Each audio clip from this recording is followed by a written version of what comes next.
प्राचीन समय में राजा ऋतुध्वज, कुछ स्थानों पर नाम भिन्न मिलता है, की पत्नी थी रानी मदालसा। वे अत्यंत ज्ञानी और आत्मज्ञान से पूर्ण थी। जब उनका पहला पुत्र जन्मा तो राजा ने बड़े हर्ष के साथ उत्सव मनाया। लेकिन मदालसा अपने पुत्र को साधारण लोरियां नहीं सुनाती थीं।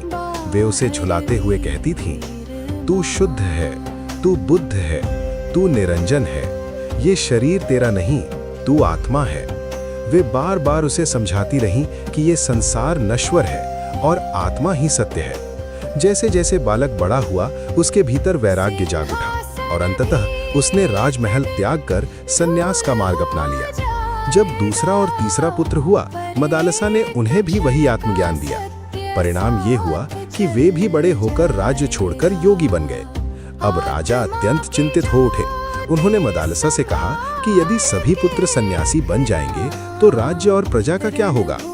जब चौथा पुत्र जन्मा तब मदालसा ने इस बार उसे अलग प्रकार से शिक्षा दी। उन्होंने उसे आत्मज्ञान तो दिया, पर साथ ही ये भी सिखाया कि अपने कर्तव्यों से मुंह नहीं मोड़ना चाहिए।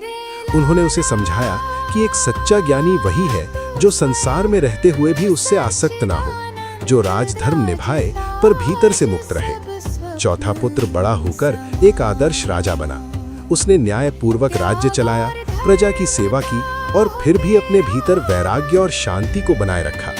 इस प्रकार मदालसा ने ये सिखाया कि जीवन का सर्वोत्तम मार्ग त्याग और कर्तव्य के बीच संतुलन में है, जहां मन मुक्त हो और कर्म पूर्ण।